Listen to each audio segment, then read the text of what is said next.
오늘은 에스라서 3장에 와 있습니다. 에스라서 3장 오늘은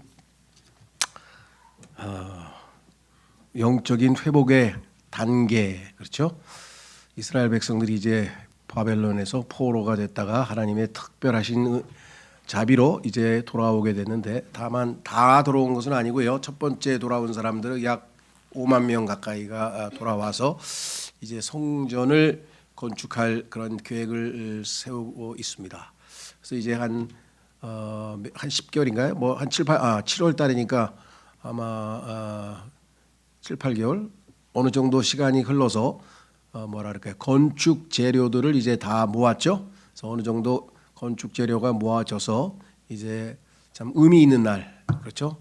장막절 날 모여서 하나님께 경배하고, 7월 1일부터 아마 모인 것 같아요. 그래서 경배하고 나서 드디어 오늘 이제 성전이 아니라 제단의 기초죠. 제단의 기초를 놓는 이 장면이 나옵니다. 그래서 오늘 이렇게 썼습니다. 하나님의 징계가 끝난 후 어떤 방식으로 영적인 회복 절차가 진행되어야 할까요? 그 진행 절차가 여기에서 나와 있는데 우리에게도 적용이 되겠죠. 자, 그래서 우선 경배를 회복하라 그랬습니다. 자, 우선 앞부분을 한번 읽어가도록 하겠습니다. 3절까지. 자, 이후에 일곱째 달이 와서, 소위 말하면 이스라엘 백성들이 처음에 가지고 있었던 원래 달력이 아니라 출애굽을 통해서 하나님께서 정하신 새로운 달력이죠. 이걸 영적인 달력이라고 하고 신앙의 달력이라고 할 수 있는데, 그 달력에 따르면 첫째 달서부터 시작해가지고 이제 소위 말하면 명절, 7명절이 일곱째 달까지 하나님께서 제시하셔서 그 7명절이 신약에서도 하나님의 예언의 모든 달력이라고 할 수 있죠. 자, 이후에 일곱째 달이 와서 이스라엘 자녀들이 도시들 안에 있었을 때 백성이 예루살렘에 한 사람같이 자기들끼리 함께 모였더라. 7월 1일 일곱째 달 첫째 날을 소위 성경에서 나팔절이라고 합니다. 나팔을 부는 거죠. 나팔을 부는 목적은 사람들을 불러 모으는 거죠. 나팔 불면 모이잖아요, 그렇죠? 나팔을 불면 모이는데 두 가지 목적이 있어요. 하나는 전쟁에 나갈 때에는 우리도 그렇죠. 기상 나팔하고 그다음에 잠자는 때 하는 건 무슨 나팔이라 그러나? 취침 나팔. 하여간 감사합니다. 제가 단어가 생각이 안 나니까. 취침 나팔을 불면 아주 조용하게 차분하게 불고, 기상 나팔은 그냥 신나게 빠빠빠 하면서 빨리 깨라 일어나라고 하잖아요. 그런 것처럼 이스라엘 백성도 전쟁에 나갈 때 부는 나팔 소리와 모여서 하나님께 경배하자고 부르는 그 목소리, 나팔 소리가 달라요. 그래서 여기서 이제 아마 나팔 얘기는 안 나왔지만 짐작컨대 7월 달이 왔으니까 1월 1일 날이 나팔절이고요. 그다음에 10일 날이 그 유명한 속죄일인데요. 그걸 욤키퍼라고 합니다. 욤키퍼라고 하는 말은 히브리어로 속죄일인데, 왜 다른 날은 그렇게 많이 안 쓰이는데 이 욤키퍼란 말은 전 세계에 아주 공용어처럼 쓰이는가? 전 세계 어디로 가도 욤키퍼 모르는 사람 별로 없어요. 그만큼 대중화된. 근데 우리나라 사람들은 좀 모르겠어요. 그리스도인들만 좀 알고 일반 사람들은 모를 수도 있겠죠. 어쨌거나 이것은 속죄일이죠. 1년에 한 번 대제사장이 이제 들어가서 이스라엘 민족의 죄를 하나님께 속죄하는 그 날인데, 그래서 이스라엘 백성에게는 최고의 명절이기 때문에 이 명절을 지킵니다. 그래서 우리나라는 아직은 아니죠.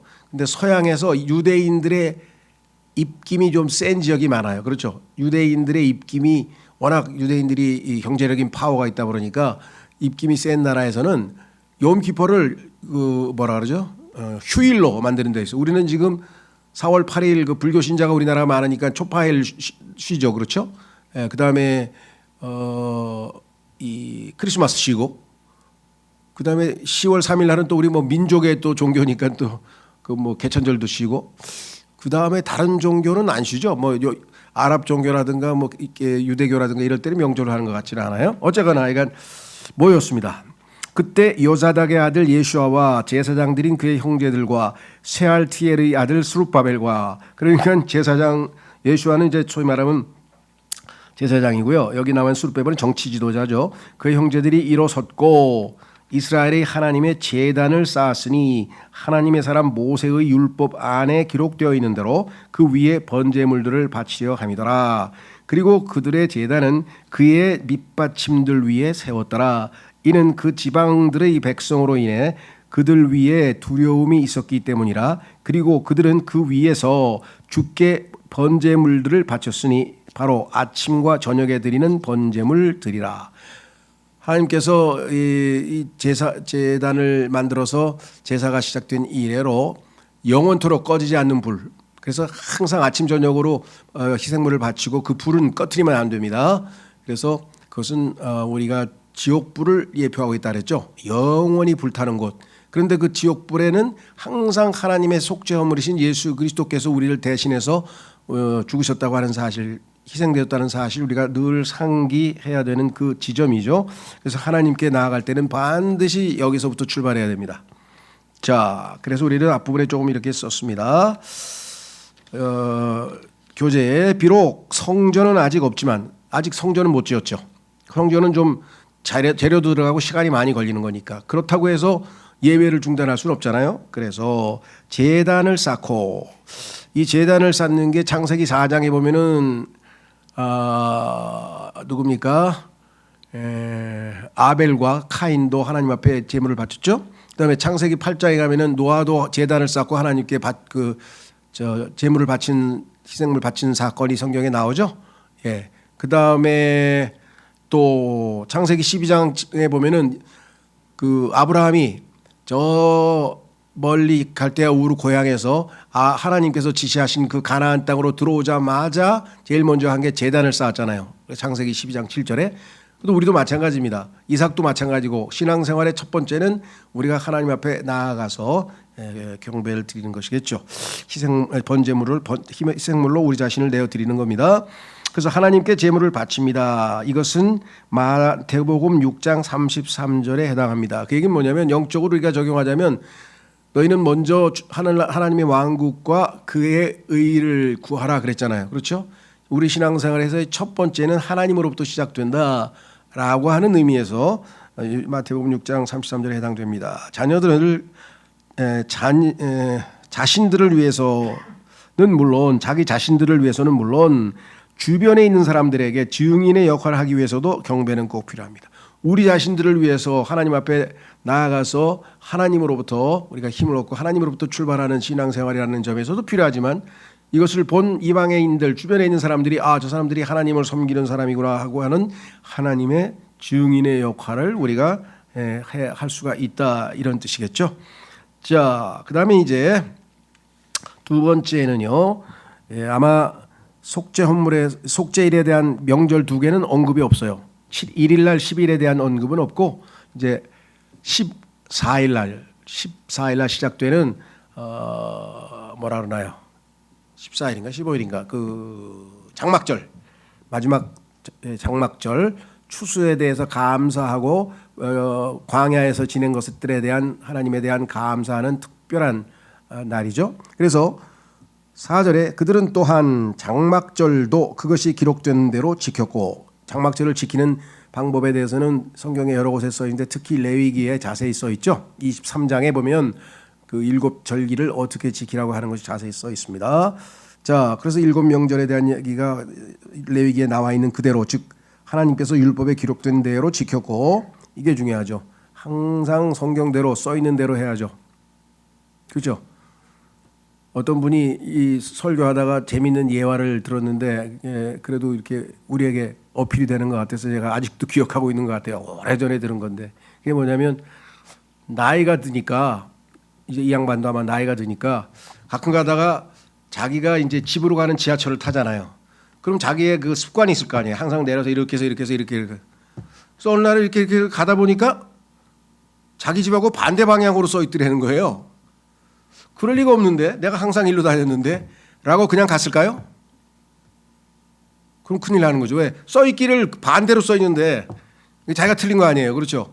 뭐 나이가 들어서 둔감해졌든 뭐가 착각을 했든 뭔 일이 벌어진 거지, 써 있는 대로 해야지. 그래서 돌아서서 저쪽으로 가보니까 여기가 우리 집으로 가는 거구나.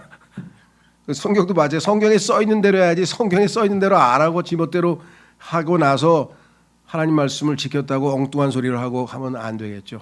이게 지금 현재 대한민국만은 아니겠죠. 라오디게아의 모든 이 세상에 있는 교회들의 문제가 바로 그겁니다. 예수님도 그렇고 바울도 그렇고 항상 습관이 뭡니까? What say the scriptures? 성경이 무엇라고 하시더냐? 뭐라고 질문하면 내 생각에는 그게 아마 이렇지 않을까? 이렇게 안 해요. 바울은 성경에 뭐라고 써 있냐? 예수님도 성경이 뭐라고 하더냐? 그렇게 답변해야지. 여러분이 여러분 생각을 얘기하면 어떻게 해요? 물론 여러분 생각이 성경에 너무나 굳건하게 뿌리박아서 확실하게 성경적으로 답변을 했다면 그건 오케이죠. 내 생각에는이 아니지. 그때는 성경에 이렇게 써 있어서 나는 그렇게 믿는다 이렇게 얘기하시면 되겠죠. 어쨌거나 중요한 거는 여기도 그렇잖아요. 써 있는 대로 했다고 해서 기록된 대로. 이게 얼마나 중요한 거냐. 서양 문화는요 오늘날 세계를 지배하고 있죠. 기술 문명을 통해서 지금 세계를 지배하고 있는 서양 문명의 뿌리는 소위 말하면 헬라의 문명, 그리스 문명이라고 그러죠. 그리스 문명은 아시는 것처럼 그리스 철학으로부터 시작이 됐죠. 그리고 과학, 그러니까 플라톤과 소크라테스와 플라톤의 철학, 그 다음에 아리스토텔레스의 과학 이렇게 합쳐져 가지고 서양 문명의 기초가 됐는데 거기에 덧붙여서 기독교가 가미 됐었죠. 순수하게 안에 기독교가 거기에 가미가 돼서 기독교를 소위 말하면 이 헤브라이즘이라고 하고 히브리니까 헤브라이즘이라는 사상과 헬레니즘 즉 그리스 사상 이 두 가지가 뿌리가 돼서 그들의 뿌리는 그리스 신화고 하나는 성경이죠. 이 두 가지가 뿌리가 돼서 이제 서양 문명이 됐는데 헤브라이즘 다시 말해서 기독교의 뿌리를 둔 이 사상 체계의 특징은 뭐냐면 정확하게 역사적으로 항상 기록되어 있는 대로 해야 됩니다. 함부로 할 수 없어요. 그런데 소크라테스는 책을 한 권도 안 썼고요. 항상 구전으로 내려왔어요. 그러니까 구전으로 내려오면 어떻게 됩니까? 나중에 뭐 게임 있잖아요. 1번, 2번, 3번 해서 전달하다 보면 저 그때 가서 완전히 딴소리 하는 거 보셨죠? 말 전달할 때 보면. 그러니까 구전으로 내려온 것은 정확하지가 않아요. 하나님은 항상 기록해 놓아서 한자도 틀리면 안 되는 거예요. 그래서 여기서 지금 기록되어 있는 대로라는 말 자체가 어마어마하게 중요한 겁니다. 그래서 그 기록을 뜯어 고쳐서 하나님 말씀을 조금이라도 손상시킨 자들에 대해서는 어마어마한 중벌을 내리신다고 성경에 강력하게 경고가 되어 있죠.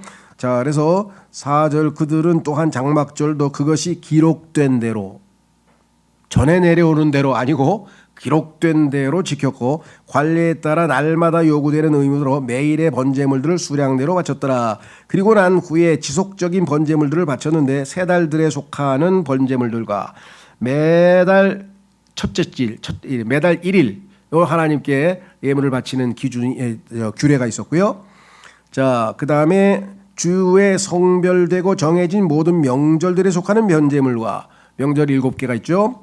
주께 자유의지로 드리는 제물, 자발적으로 바치는 그러한 또 제물, 자유의지로 드리는 제물을 자원하여 바친 모든 개개인의 번제물이라. 7째 달 1일부터 나 8절 모였다 그랬잖아요. 그죠? 네, 1일부터 첫째 날 그들이 주께 번제물을 바치기 시작하였더라. 그러니까 4절에 나와 있는 장막절은 그때부터 15일 지나가지고 이제 1일, 10일, 15일 이렇게 7월 달에 3번을 모이게 되고요. 그 3번의 마지막 피날레가 이제 장막절입니다. 그러나 주의 성전의 기초는 아직 놓이지 아니하였더라. 성전은 상당히 큰 공사이기 때문에 준비가 필요하죠. 그들은 또한 석공들과 목수들에게 돈을 주었더라. 또 음식과 음료와 기름을 지돈에서 온 자들과 티레에서 온 자들에게 주어 레바논부터 요파의 바다까지 백항목들을 가져오게 하였으니 그들이 페르시아 왕 키루스에게서 얻은 승인에 따른 것이라. 지난번에 승인을 해줬다 그랬죠. 그 바벨론과는 달리 페르시아라고 하는 이 나라는 그 자신들이 정복한 이방 민족들에게 관용을 베풀어서 종교적 이런 모든 것들을 자치적으로 하도록 허락을 해줬다 이렇게 말씀을 드렸습니다. 자, 그래서 이제 이 교재로 가보시면 하나님의 선하심을 찬송함. 때는 장막절로 감사드리는 즐거운 명절입니다. 그렇죠. 하나님께서 주신 추수, 우리로 치면 추수감사절을 장막절을 근거로 해서 미국 사람들이 지키는 거 아니겠습니까? 시절은 어수선했으나 백성은 말씀에 순종했고 기록된 대로 지켰으니까 하나님을 찬송했습니다. 이 자체만으로도 주변 이방인들에게 간증이 되면 물론 그들의 마음도 기쁨을 누리게 됩니다. 사람들이 모여서 나 너희들 뭐하냐 그랬을 거 아니에요. 왜? 그동안 그런 일들이 없었는데 유대인들이 갑자기 저 멀리 페르시아에서 돌아오더니 모여가지고 막 이상한 그런 본인들이 보기에는 이방인들이 보기에는 이상한 일들을 하고 있는 것을 보겠죠. 그렇죠? 그것이 하나님께 대한 경배라고 하는 것을 그들이 간증할 수 있는 좋은 계기가 되었습니다. 자, 그래서 이제 기초들을 세움이라고 했습니다. 모든 백성은 하나님의 성전을 재건하는 법을 배울 필요가 있으며 이를 위해 하나님의 계획을 따라야 합니다. 모든 건축물에는 기초가 가장 중요합니다. 그렇죠? 당신의 인생의 기초는 바로 세워져 있는지요? 자, 성경에도 이 기초와 관련지어서 아주 하나님의 말씀이 분명하게 기록된 곳이 있습니다. 한번 확인해 보겠습니다. 가만 있어봐. 어디다가.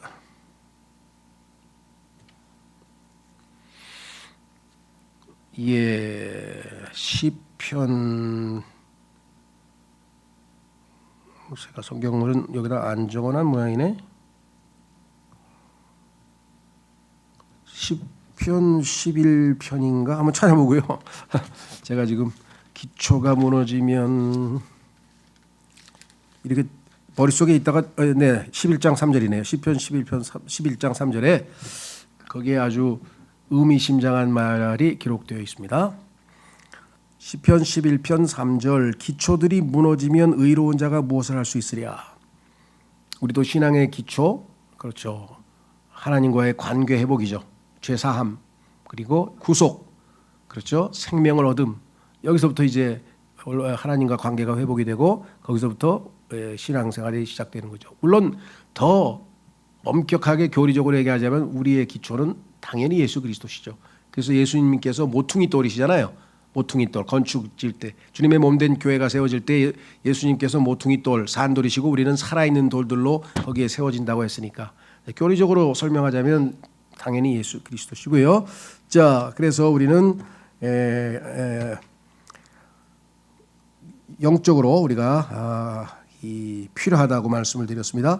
자, 그래서 이제 신앙을 이 제단을 쌓으면서 이제 영적 회복의 첫 단계가 시작이 되고 성경에 따르면 하나님 앞에 경배한 다음에는 두 번째는 하나님을 섬기는 일이 있습니다. 우리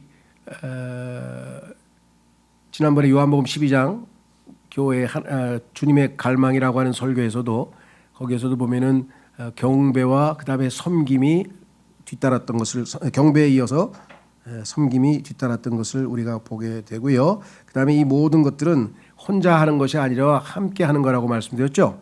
한번 보십시오. 3장 1절에 보면 뭐라고 되어 있는가 하면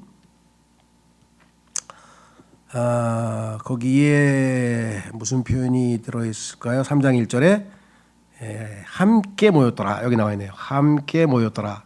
together란 말이 써있죠. 함께 모였더라. 그 다음에 밑으로 내려가셔서 9절에 가서도 또 있어요. 9절에 가면 뭐라고 되어 있는가. 이때는 더불어라고 했네요. 그때 예수와 그의 아들들과 그들과 더불어라는 표현이 써있죠. 이것도 함께란 뜻이죠.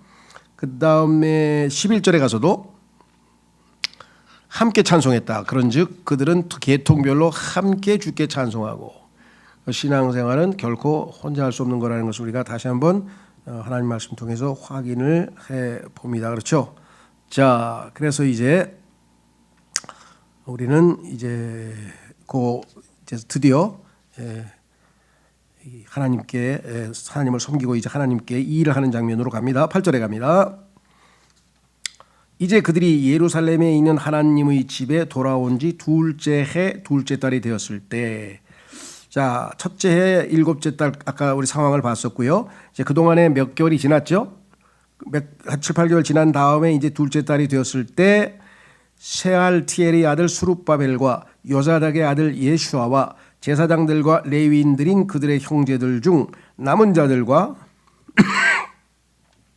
포로 생활에서 벗어나 예루살렘에 온 모든 자들이 공사를 시작하였고 레위인들은 20세 이상부터 임명하여 주의 집의 공사를 추진하게 하였더라. 이제 성전 건축이 시작이 되는 거죠. 이제 본격적으로. 그때 예수아가 그의 아들들과 그의 형제들과 더불어 유다의 자손들이 칸미엘과 그의 아들들과 다 함께 일어섰으니, 여기 또 함께란 말 나왔고 아까도 더불어라는 표현이 나와 있었죠. 섰으니 하나님의 집 안에서 기술자들이 공사를 추진하게 하려 함이더라. 곧 헤나닷의 아들들과 아울러 레위인들인 그들의 아들들과 그들의 형제들이라. 그래서 이제 드디어 본격적인 성전 건축이 시작이 되고요. 10절에 그리고 건축자들이 주의 성전의 기초를 놓았을 때 그들이 제사장들을 세워 그들의 의관을 입은 채 나팔들을 들게 하였고 아삽의 아들들인 레위인들을 세워 심벌들을 들게 하였으니 이스라엘 왕 다윗의 법령에 따라 주를 찬송하기 위함이더라. 그렇습니다. 성전에서 다윗이 정해놓은 그 이 규정의 규례에 따라서 각자 맡은 역할이 있죠. 그 중에서 이제 찬양에 해당되는 사람들을 다 임명을 해서 세워놨다, 이렇게 얘기를 했습니다. 그런즉 그들은 계통별로 이렇게 그 순서를 쭉 정했어요. 1조, 2조, 3조, 4조 이런 식으로 조를 쭉 짰습니다. 계통별로 함께 주께 찬송하고 감사들을 드리면서 노래하였더라. 이는 그분께서 선하신 까닭이요 그분의 자비가 영원토록 이스라엘을 향하여 지속되기 때문이라. 하나님의 선하심과 그분의 자비로 인해서 하나님께 찬송을 드린다. 그리고 주의 집의 기초가 놓인 까닭에 그들이 주를 찬송하였을 때 모든 백성은 커다란 함성을 질렀더라. 자, 그래서 여기 보시면 유명한 그 이스라엘 백성들의 뭐라 그럴까요? 찬송의 내용 중에 하나가 11장 2절에 둘째 줄에 이는 그분께서 선하신 까닭이요 그분의 자비가 영원토록 이스라엘을 향하여 지속되기 때문이라. 시편 118편으로 한번 가보시면 거기에 똑같은 이야기가 써 있습니다. 이것은 이스라엘 백성들이 하나님께 경배할 때 사용하는 일종의 아주 문구인데요. 시편 118편 1절 2절에 가보시면 시편 118편 1절 2절에 보시면 이렇게 써 있죠. 오 주께 감사들을 드리라. 이는 그분께서 선하시기 때문이요 그분의 자비가 영원토록 지속되기 때문이라. 그렇죠? 네, 이것은 아마 예수 그리스도께서 지상 재림을 해서 천년왕국이 시작될 때 선포하실 위대한 말씀인 것 같아요. 그래서 많은 사람들이 주님께서 지상에 내려오시면 이 말씀을 선포하고 이제 통치에 임하시게 될 것이다, 이렇게들 보통 추측을 할 수 있죠, 우리가. 자, 그다음에 우리는 이제 기초들을 세운 다음에 이제 미래를 바라보라. 기초와 관련지어서 우리가 아까 제가 예수 그리스도에 대한 언급을 했는데 이왕 얘기가 나왔으니까 구약의 성전과 신약의 성전을 비교해서 한번 고린도전서 3장에서 그 기초란 표현을 한번 찾아보도록 하겠습니다. 고린도전서 3장으로 가시면 고린도전서 3장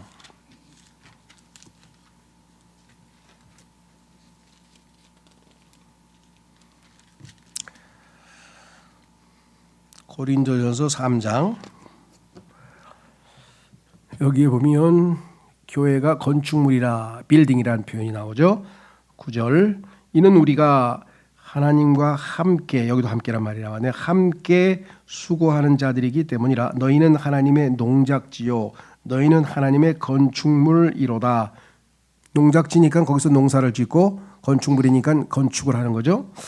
10절 나에게 주어지는 하나님의 은혜에 따라 지혜롭고 숙련된 건축가로서 내가 기초를 놓았더니, 기초가 뭐냐? 다른 이가 그 위에 건축하는도다. 그러나 모든 사람은 저마다 자신이 그 위에 어떻게 건축할지 주의할지니라. 어떻게가 중요하지 많이가, 양이 중요한 게 아니라 그랬죠.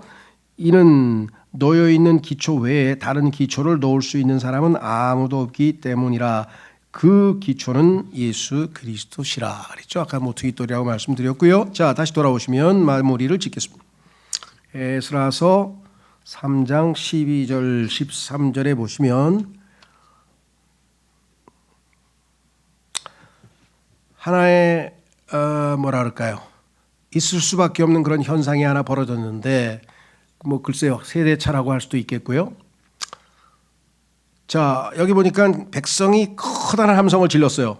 근데 그 함성 속에는 웃음과 기뻐하는 환성 소리, 기뻐서 소리 지르는 것과 울면서 울음소리가 뒤섞여 있었어요. 왜 이런 일이 벌어졌을까요? 여기 보시면 써 있죠. 12절에. 그러나 제사장들과 레위인들과 그다음에 그 첫 번째 집을 보았던 남자 원로들인 아버지들의 우두머리들 중 많은 이들이 이 집의 기초가 그들의 눈앞에 놓였을 때 큰 목소리로 울었더라. 그리고 많은 이들이 즐거움으로 크게 함성을 질렀더라. 일부는 울고 일부는 함성을 질렀다 그랬어요. 어떤 사람은 그 울음도 결국은 감격의 눈물이 아니었을까요? 물론 그렇게 생각할 수도 있어요. 그렇죠? 감격의 눈물. 야, 하나님의 성전이 다 무너졌는데 새롭게 지어졌구나. 똑같이 지어졌다면 그렇게 생각할 수 있어요. 그런데 처음에 지어졌던 그 소위 말하면 솔로몬의 성전, 어마어마한 성전이었는데 이번에 지은 거는 그냥 이건 뭐 글쎄요, 그냥 그 셰파드 옆에 그냥 뭐 발발이 하나 놓여 있는 것처럼 이게 아주 규모도 작고 모든 면에서 야, 이거 초라한 모습이잖아요. 예. 항상 성경에 보니까 옛 길이라는 표현이 있습니다. 영어로 old path라고 그랬는데요. 옛 길. 신앙적으로는 뭐 세상의 모든 게 다 마찬가지입니다. 세상 사람들은 진화론을 주장해서 우리가 동굴에서 살았다. 아주 야만인이었다. 그러다가 점점 진화해서 이제 농사도 짓고 그다음에 그렇게 해가지고 도시도 짓고 지금은 뭐 초고층 아파트에도 살고 막 이래가지고 뭐가 진화된 것처럼 착각하는데 정반대입니다. 인류는 처음에 아시다시피 하나님의 형상대로 지음을 받아가지고 어마무시했어요. 왜? 아담이 얼마나 두뇌가 뛰어나냐면 모든 짐승들의 이름을 지어요. 그냥 짓는 게 아니라 그 짐승들의 특징에 맞게끔 이름을 다 지었어요. 얼마나 뛰어난 그 지식이 있었는가 생각해 보고요. 그 노아 시대에 우리 축구장 크기만한 어마어마한 크기의 배가 아니죠. 상자를 만들어 가지고 거기에 들어가기도 했고요.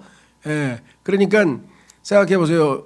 우리가 어떤 일을 한 30년 정도 하면 보통 웬만한 사람은 숙달돼 가지고 달인이라고 그러잖아요. 그 기술에 아주 익숙해져 가지고 달인급에 속하잖아요. 근데 이 사람들은 보통 막 600년, 700년 살았으니까 그 사람들이 가지고 있는 그 기술 수준이 상상을 초월하는. 그러니까 어마어마하게 높은 수준의 문명에서 인간이 타락해서 저 밑바닥까지 내려온 거지. 이 사람들이 생각하는 것처럼 굴 속에서 살다가 굴 속에서 산 사람, 최초의 굴 속으로 들어간 사람은 롯이에요. 롯과 두 딸이 굴 속으로 도망쳤지. 인간은 처음부터 굴 속에 산 게 아니라 에덴이라고 하는 어마어마한 국가에서 살았고 그 중에서도 동산에서 아주 아름다운 무릉도원에서 하나님과 더불어 산책하면서 찬송하면서 살았던 자들이에요. 그렇죠? 그러니까 진화론에 지금 완전히 우리가 알게 모르게 지금 쇠뇌가 돼가지고 자꾸 발전한다는데 역사가 발전합니까? 아닙니다. 역사는 발전하는 게 아니라 퇴보합니다. 어떻게 할 수 있어요? 제일 쉬운 방법은 인간의 잔인성이에요. 잔인성. 인간 요즘에 사람 죽이는 거 보면 얼마나 잔인하게 죽입니까? 그렇죠? 그 진화론자들이 제일 그 앞에서 좀 이렇게 멋쩍어 하는 게 뭐냐면 인간의 잔인성은 인간이 원래 어마어마하게 참으로 하나님의 형상을 따라 인격이 고상했는데 점점 타락해서 아주 고문도 잔인하게 하는 그런 아주 고문 기계까지 만들고 고문 장치까지 만들고 해서 아주 잔인한 존재가 인간이잖아요. 그렇죠? 예.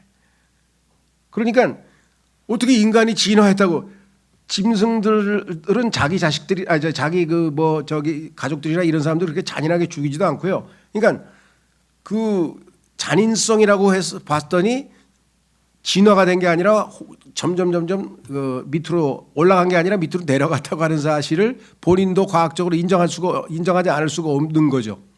그렇죠? 예, 그런 면에서 봤을 때 지금 노인들이 속된 말로 왕년에 참 그 성전 솔로몬의 성전 정말 기가 막혔는데 아유 이 꼴이 이게 뭐야? 아이고 주여 우리 죄 짓고 이게 창피합니다 하면서 뭐라고 울었는지 모르지만 하여간 그런 지금 울음을 우는 것이고요. 먼저 성전을 본 적이 없는 사람은 그나마 이거라도 그럴싸하니까 굉장한 것 같아가지고 좋아할지도 모르겠어요. 어쨌거나 13절 그렇기에 백성은 즐거움에서 나오는 환호성과 백성의 울음소리를 분별할 수 없었더라. 같이 동시에 소리를 질러댔으니까. 이는 백성이 큰 함성을 질렀고 그 떠들썩한 소리가 멀리 떨어진 데서도 들렸기 때문이라 그랬습니다. 그래서 교회 안에서도 이 꼰대 세력하고 진보 세력, 젊은 MZ 세대하고 항상 갈등이 있을 수밖에 없죠. 하나 옛날 생각을 하잖아요. 옛날 우리가 헌신할 때는 추워도 더워도 새벽에도 예배당에 나오고 그랬는데 요즘 그냥 추우면 그냥 실시간으로 편하게 보자. 더 추워 죽겠는데 교회당 오는 것부터 시작해가지고 모든 것들이 다 퇴화하지 절대로 좋아지는 법은 없다는 거. 그렇죠? 과거에 어떤 분이 그래요. 설교 딱 한 40분쯤 돼서 50분쯤 되니까 그냥 저쪽에서 막 피틀려 꼬이고 막 허리를 꼬고 막 이제 죽겠다는 거지. 답답해서 왜 안 끝나냐는 거지. 그러니까 지금부터 1시간 더 할 거니까 나갈 사람 다 가라고. 우리는 예전에 최소 2시간 설교했어. 빨리 나가. 허리 꼬이고 막 힘든 사람 나가라고. 난 아직도 1시간 더 해야 되겠어. 그러니까 남아있는 사람 좋아했다잖아요. 옛날에 그렇지. 우리가 2시간씩 그냥 설교 듣고도 막 은혜가 넘치고 그랬는데 요즘은 점점 그게 아니라는 거죠. 그렇죠. 저도 예전에 보면 최소 한 7, 8년 전에 보니까 설교를 1시간에서 1시간 5분 했더라고요. 그래 점점 줄여가지고 압력이 최대 30분만 하라는 거야. 그래서 내가 아무리 해도 30분에는 못한다. 40에서 45분. 그렇죠. 최대한 40에서 45분까지는 해서 마무리를 지으려고 이제 최대한 노력을 하고 있는데 요즘 보니까 일반 개신교에서는 30분 하다가 20분으로 줄였다 그러더라고요. 누가 그러면서. 주로 찬송도 많이 하고 박수도 많이 치고 이렇게 흥을 돋구다가 짤막하게 이제 메시지 20분 정도 하고 그리고 끝낸다고 그러더라고요. 그래서 이 말씀 선포가 핵심이 돼야 되는 거잖아요. 그죠? 바울은 그냥 밤새고 설교해가지고 저 창가에서 듣다가 그 꼬꾸라진 놈도 있잖아요. 졸려가지고. 그렇죠. 그래도 듣다가 졸았으니까 하나님 살려줬지. 안 도망가고 거기서 그대로 잤잖아. 하여간 우스갯소리여서 하여간 그렇고요. 자, 그래서 미래를 바라본다. 미래를 바라보라. 마지막 메시지는 나이든 자들은 과거를 회상하나 젊은이들은 미래를 내다보고 즐거워했습니다. 눈물도 즐거움도 오늘날 우리의 가정생활과 교회생활에서 낯설지 않은 요소들이죠. 그렇죠? 부모 세대와 젊은 세대들의 엇갈리는 그런 상황은 언제 어디서나 있게 마련이죠. 모두가 함께 일했지만 모두가 다 같이 찬송하지는 않습니다.